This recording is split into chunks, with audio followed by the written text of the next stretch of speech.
गणेशाय नमः। ओम नमो भगवते वासुदेवाय। कार्तिक महात्म व्रत कथा 11वां अध्याय। राजा जयध्वज का मंदिर साफ कर दिया जलाना। दंडक वन में राजा सुदर्शन और मदालसा की कथा। श्री नारद जी बोले, हे राजन, अब मैं तुम्हें मंदिर में दीपक जलाने की महिमा बता रहा हूँ, जो सभी पापों को नाश करने वाला है और यह विद्वानों के द्वारा बतलाया हुआ है, सो तुम ध्यान पूर्वक सुनो। प्राचीन समय में चंद्रवंश में जयध्वज के नाम के राजा हुए, जो नित्य भगवान विष्णु के मंदिर में झाड़ू लगाना, साफ सफाई करना और दीपक जलाना, यह उनका नित्य नियम था। एक दिन रेवती नदी के किनारे पर भगवान विष्णु जी की पूजा करने के लिए वे गए। तब वित्तहोत्र, जो एक राजा के पुरोहित थे, उन्होंने राजा को मंदिर में साफ सफाई करते हुए और दीपक जलाते हुए देखा। वह आश्चर्य में पड़ गए और राजा से बोले, हे राजन, हे भक्त शिरोमणि, मैं आपको निरंतर समय से देखते आ रहा हूँ कि आप नित्य मंदिर में साफ सफाई करके दीपक जलाते हो अथवा दीप दान करते हो, परंतु भगवान को प्रसन्न करने के लिए तो और भी बहुत से साधन हैं, तो आप इसी प्रकार नित्य पूजा क्यों करते हैं? राजा जयध्वज पुरोहित की बात सुनकर नम्रता से हाथ जोड़कर बोले, हे पुरोहित जी, मैं आपको एक चरित्र बता रहा हूँ जो मेरे पूर्व जन्म का है। सतयुग के समय में एक विद्वान ब्राह्मण था, परंतु वह दया और धर्म रहित था।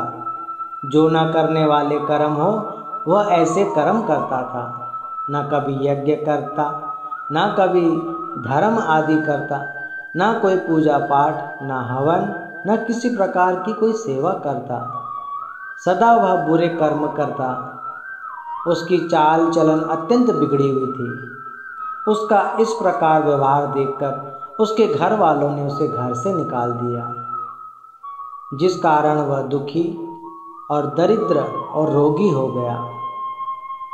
कुछ समय बाद बीमार होकर वह नर्मदा नदी किनारे पर अपनी देह त्याग दी। मरने के बाद उसकी धर्म पत्नी बुद्धवती, वह भी व्यभिचारिणी बन गई, जिसके कारण उस ब्राह्मण के भाइयों ने उसे भी घर से निकाल दिया और वह भी इधर उधर घूमती रही। एक दिन उसे एक चांडाल मिल गया। फिर बुद्धवती उस चांडाल के साथ ही रहने लग गई। कुछ समय पश्चात उन दोनों को एक संतान हुई, जिसका नाम दंडकेतु था। हे पुरोहित, वह दंडकेतु में ही था, जो भयानक, दुष्ट और पापी था। ब्राह्मणों से वैर और उन्हें अपना दुश्मन मानता था। मैं नित्य मदिरा पान करता, अभक्ष्य भोजन ग्रहण करता और चोरी इत्यादि करता। पशु पक्षियों का शिकार करना, मैं गौ हत्या करने में भी संकोच नहीं करता था। जो मुसाफिर आते जाते उन सबको लूटना, यही मेरा कार्य था। एक दिन मैंने एक सुंदर स्त्री को देखा और मैं उसे अपने प्रेम वश में करने के लिए, उसे पाने की लालसा में मैं भगवान के मंदिर में चले गया, परंतु वहाँ बड़ा अंधकार था और मेरे मन में तीव्र इच्छा थी उसे पाने की। इसलिए मैंने वहाँ पर एक दीपक जलाया और वहाँ धूल मट्टी थी, उसे हटाकर विश्राम करने के लिए मैंने चादर बिछाई, जिस कारण मेरे जन्मों जन्मों के सभी पाप नाश हो गए। और अचानक वहाँ पर जोर जोर से चोर चोर पकड़ो पकड़ो की आवाज़ आने लगी। इतने में उस मंदिर में कुछ सैनिक आ गए और उन्होंने मुझे चोर समझकर बहुत मारा। इतना मारा कि मेरे प्राण निकल गए। जैसे ही मेरे प्राण निकले, तब वहाँ भगवान विष्णु के पार्षद विमान लेकर आ गए और वह मुझे अपने साथ वैकुंठ लोक में ले गए। मैं 100 कल्प तक ब्रह्मलोक में रहा। उसके बाद स्वर्ग लोक में आकर अनंत सुख भोगे। उसके बाद मैं इस चंद्रवंश में राजा जयध्वज बनकर रह रहा हूँ। मैं तो पर स्त्री का संग प्राप्त करने के लिए उसे पाने की लालसा में भगवान विष्णु के मंदिर में दीपक जलाया और थोड़ी सी धरती साफ की थी। उसे थोड़ी सी सेवा के कारण ही आज मुझे यह इतना बड़ा राज्य हासिल हुआ है। परंतु जो जीव सच्चे भाव और श्रद्धा से भगवान की भक्ति करके ठाकुर की पूजा करते होंगे, मंदिर में जोत जलाते होंगे, साफ सफाई करते होंगे, उन्हें तो कितना अनंत फल मिलता होगा। वह तो कितने बड़भागी होंगे, उनकी महिमा तो अनंत होंगी।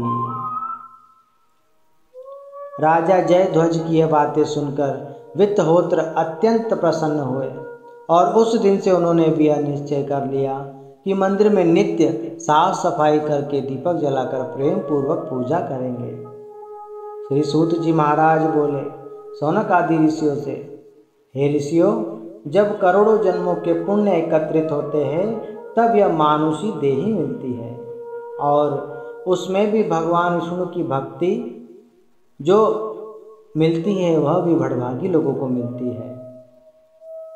श्री नारद जी बोले, हे राजन, जो जीव दूसरों के जले हुए दीपक को बुझने नहीं देता और उसकी देख रेख करता है, उन पर भी भगवान अत्यंत प्रसन्न होते हैं और उन्हें उत्तम पदवी प्रदान करते हैं। इसी बाबत में तुम्हें कथा सुनाता हूँ। राजा रेवत को भद्रबली नाम के एक पुत्र थे जो वेद विद्या में 16 कला संपूर्ण थे और भद्रबली को सुदर्शन नाम का एक पुत्र हुआ जो नर्मदा नदी के किनारे पर महल बनाकर राज्य के सुख भोगते हुए आनंद पूर्वक रहने लगा। एक दिन सुदर्शन हथियार धारण कर शिकार करने के लिए वन में चल पड़ा और वन में उन्होंने बहुत से जानवरों को मारा और सैनिकों सहित बहुत घने जंगल वन में पहुंच गए और वे उस जंगल से बाहर नहीं निकल पाए। संध्या का समय हो गया था, इसलिए उन्होंने सोचा अब हमें यहीं पर विश्राम करना चाहिए। राजा और सैनिकों ने उस जंगल में ही सारी रात विश्राम की।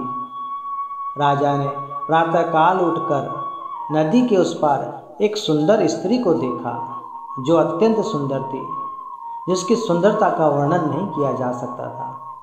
उसका नाम मदालसा था, जो राजा गोंड की कन्या थी। वह अपनी सखियों के साथ जंगल में भ्रमण कर रही थी और उसका दिल भी राजकुमार के तरफ ही घूम रहा था। राजा सुदर्शन सेना को वहीं छोड़कर घोड़े पर चढ़कर अकेले ही नदी के उस पार चले आए और उससे सारा हाल चाल पूछा। मदालसा ने अपने कुल, अपने पिता और अपना सारा हाल बताया। जब तक वे एक दूसरे पर मोहित हो चुके थे। फिर दोनों ने गंधर्व विवाह कर लिया और नर्मदा नदी की सैर करते हुए दोनों अपने महल में आ गए। एक दूसरे के साथ वे बड़े प्रेम पूर्वक रहने लगे। फिर राजा भद्रबली अपने पुत्र सुदर्शन को संपूर्ण राज्य देकर स्वयं वन में जाकर तपस्या करने लगे और यहाँ पर मदालसा अपने पति को भगवान श्री विष्णु की पूजा सिखाने लगी। भगवान विष्णु का एक भव्य और सुंदर मंदिर बनवाया और वहाँ उनकी मूर्ति स्थापना कर प्रेम पूर्वक पूजा करने लगी। एक बार कार्तिक का महीना आया। भगवान विष्णु के मंदिर में मदालसा दिया जला रही थी। तभी राजा सुदर्शन ने उसे बाहर से ही आवाज़ दी। वह आवाज़ सुनकर भी मदालसा पूजा पूरी करने के बाद ही बाहर आई। जब कुछ समय बाद बाहर आई तब राजा सुदर्शन बोले, हे प्यारी, तुम तो कहती हो कि स्त्री का गुरु पति है, तो फिर तुमने पूजा करने और दिए जलाने में इतनी देर क्यों लगाई? रानी हंसकर बोली, हे स्वामी, इस कार्तिक महीने में मेरा अत्यंत विश्वास है और यह मेरा आजमाया हुआ है, इसलिए पूजा पूरी होने के बाद ही बाहर आई। हे स्वामी, अच्छे कर्म करने पर कभी नाराज नहीं होना चाहिए। रानी के वचन सुनकर राजा सुदर्शन बोला, हे प्यारी, तुम्हारा जो कार्तिक महीने में पूर्ण विश्वास है और जो तुमने आजमाया है वह मुझे भी बताओ। रानी मदालसा बोली, हे प्राणनाथ, मैं आपको अपना अजीब चरित्र बता रही हूँ।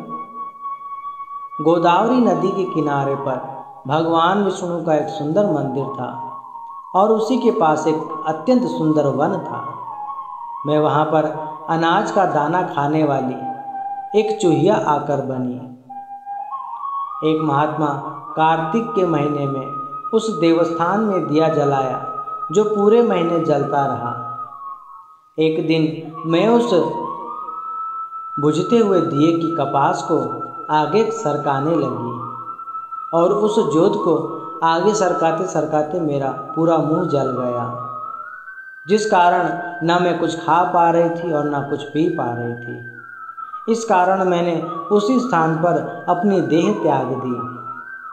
हे स्वामी, उस दिए की कपास को सरकाने के कारण जो मुझे पुण्य मिला है, आज उसी पुण्य के कारण मैं आपकी धर्मपत्नी बनी हूँ और दिए की लौ के कारण मेरा मुंह जल गया था, इसलिए भगवान ने मुझे इस जन्म में अत्यंत सुंदर और रूपवान बनाया।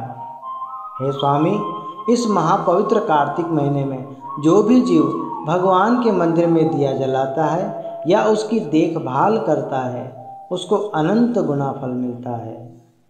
श्री नारद जी बोले, हे राजन, कार्तिक महीने में भगवान की पूजा करने से और दीपक जलाने के कारण राजा सुदर्शन तथा रानी मदालसा दोनों संसार सागर से पार हो गए और भगवान के परम धाम को प्राप्त हुए हैं।